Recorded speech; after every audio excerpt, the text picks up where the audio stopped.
Hi friends, ఈరోజు వీడియోలో Panasonic HCV385 యొక్క కెమెరా సెట్టింగ్స్ అయితే మీకు ఎక్స్ప్లెయిన్ అయితే చేస్తానండి. దీంట్లో మనకు 128 GB వరకు సపోర్ట్ అయితే చేస్తుంది. ప్రజెంట్ నేను దీంట్లో ఈ 64 GB అయితే యూజ్ అయితే చేస్తున్నాను.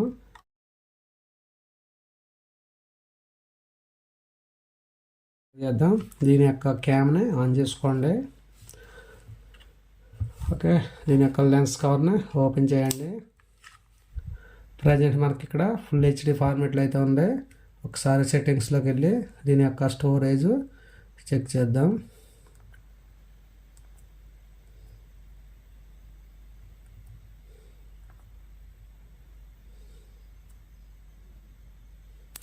చూడండి, మనకి ఇక్కడ మీడియా స్టేటస్ ఉంది కదా, దీనిపై క్లిక్ చేస్తున్నాను. మనకు యూజ్డ్ స్పేస్ వచ్చేసి 00 అని ఉంది. అలాగే మనకు రిమైనింగ్ టైం వచ్చేసి 5 hours 33 minutes అయితే మనం వీడియోని అయితే రికార్డ్ అయితే చేసుకోవచ్చు. సో ఈ ఫార్మాట్ వచ్చేసి AVHDలో అయితే ప్రజెంట్ అయితే సెలెక్ట్ అయి ఉంది. చూడండి, ఇక్కడ మనకు AVHD. ఓకే, అలాగే మనకు 180p 50 frames per second ఉంది. అలాగే మనకి ఇది 28 MBPSలో రికార్డ్ అవుతుందండి. ఒకవేళ మీకు ఇంకా క్వాలిటీ కావాలనుకుంటే ఇక్కడ మనకు లాస్ట్ టైం చూసినట్లయితే ఇక్కడ మనకు 5 hours 33 minutes అయితే చూపిస్తుంది. రిమైనింగ్ టైం వచ్చేసి ఇంకా మీకు ఫుల్ ఫార్మేట్ కావాలి, మంచి క్వాలిటీ కావాలనుకుంటే ఇక్కడ మనకు రికార్డింగ్ ఫార్మేట్ ఉంది కదా, ఇక్కడ MP4 సెలెక్ట్ చేసుకోండి. అలాగే రికార్డింగ్ మోడ్ వచ్చేసి ఇక్కడ చూడండి, మనకు 180p 50 MB/s ఉంది. అలాగే సెకండ్ వచ్చేసి 180p 28 MB సెకండ్ ఉంది. థర్డ్ వచ్చేసి 720p అండి. సో మీరు పైది కానీ సెలెక్ట్ చేసుకున్నట్లయితే మీకు 50 MB/s అండి. సో మీకు హై క్వాలిటీలో వీడియో రికార్డ్ అవుతుంది. అలాగే మనకు వీడియో ఎడిటింగ్ కూడా ఈ ఫార్మాట్ అనేది బాగుంటుంది.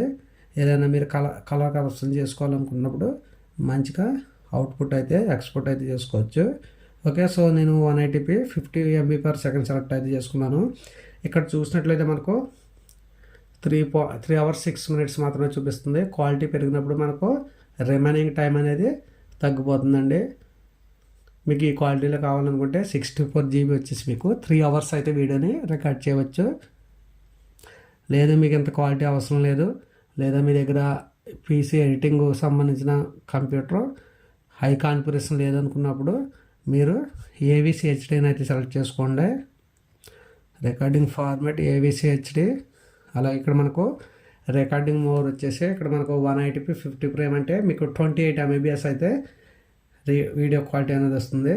ఇక్కడ మనకు పైకి వెళ్ళే కొద్ది క్వాలిటీ అనేది తగ్గుతుందండి. ఇక్కడ PH చూసినట్లయితే లో క్వాలిటీలో అయితే రికార్డ్ అవుతుంది. అంటే మీకు సెకండ్కి 5 MB మాత్రమే వీడియో రికార్డ్ అవుతుంది ఎగ్జాక్ట్. చూడండి, మనకు ఆ క్వాలిటీ సెలెక్ట్ చేసుకున్నట్లయితే 6 hours 26 minutes అయితే వస్తుంది. ఇలాగ మీకు ఏ క్వాలిటీ కావాలో చూసుకున్నట్లయితే దాన్ని బట్టి మీరు ఇక్కడ అప్ అండ్ డౌన్ చేసుకుని అవుట్పుట్ అయితే పొందవచ్చండి. ఇక్కడ చూడండి, మనకి ఈ క్వాలిటీ వచ్చేసి 28 hours 16 minutes అండి. ఇది అంటే ఇది మనకు 5 MB/s ఉంటుంది. సో ఆ క్వాలిటీ అయితే అది. ప్రజెంట్ నేను 180p అయితే సెలెక్ట్ అయితే చేసుకున్నాను. ఇది నార్మల్గా అందరూ ఎక్కువ ఇచ్చేసేది 28 MBPS అండి. సో ఇది మనకు ఒరిజినల్ అవుట్పుట్ అయితే బాగుంటుంది. 5 hours 33 minutes. సో 64 GB వచ్చేసి మనకు 5 hours అయితే ఈ క్యామ్తో అయితే మనం వీడియోని అయితే రికార్డ్ అయితే చేసుకోవచ్చు. ఓకే, మనకు మెమరీ కార్డ్ ఎలా పనిచేస్తుందో ఒకసారి టెస్ట్ అయితే చేద్దాం. Okay, record button click. Okay, మనకు వీడియో అనేది రికార్డ్ అయితే అవుతుంది. ఇక్కడ టైమ్స్ కూడా రన్ అవుతున్నాయి, 5 seconds 6 seconds. ఓకే,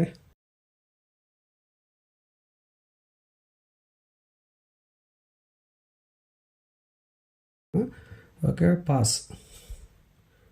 అలాగే ప్లే బటన్ అయితే ఈ క్యామ్కి అయితే ఇక్కడ ఉంటుంది. రికార్డ్ అని అవుట్పుట్ చూడాలనుకుంటే ఈ బటన్ క్లిక్ చేయాలి.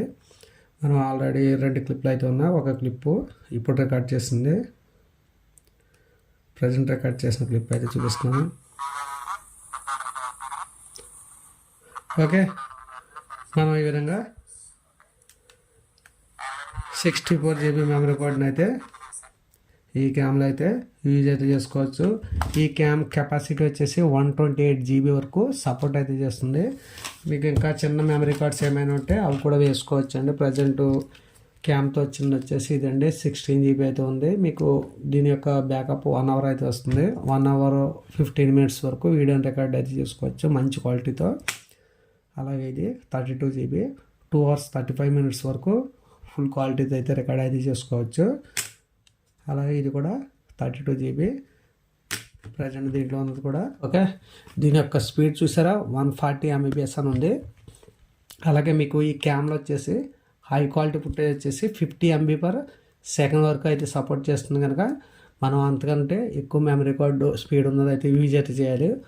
ఒకవేళ మీ క్యామ్ 200 bytes/s రికార్డ్ అవుతుందంటే ఇక్కడ 200 కంటే ఎక్కువ ఉన్న స్పీడ్ మెమరీ కార్డ్ని అయితే యూజ్ అయితే చేయాలి.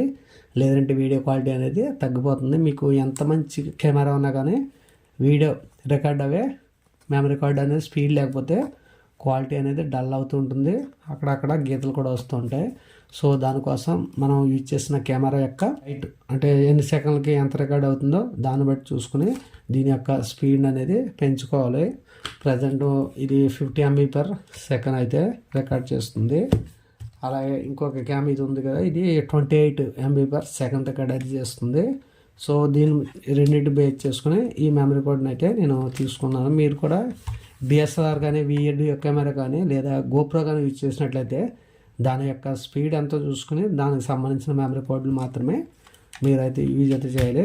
ఓకే ఫ్రెండ్స్, మీకు ఈ వీడియో నచ్చింది అనుకుంటున్నాను. వీడియో నచ్చితే లైక్ చేయండి, షేర్ చేయండి. మరిన్ని ఇంట్రెస్టింగ్ వీడియోస్ కోసం మా ఛానల్ని ఫాలో అవుతూ ఉండండి. అలాగే ఈ శాండిల్స్కి సంబంధించిన అమెజాన్, ఫ్లిప్కార్ట్ లింక్స్ అన్నీ కూడా కింద డిస్క్రిప్షన్లో ఉంటాయి. మీకు నచ్చితే ప్రైస్ కొనుగోలు అయితే చేయండి. సాధ్యమైనంత వరకు ఆఫ్లైన్ స్టోర్లో మెమరీ కార్డు కొనుగోలు చేయడం బెటర్ అండి. ఓకే ఫ్రెండ్స్, నెక్స్ట్ వీడియోలో కలుద్దాం. బాయ్.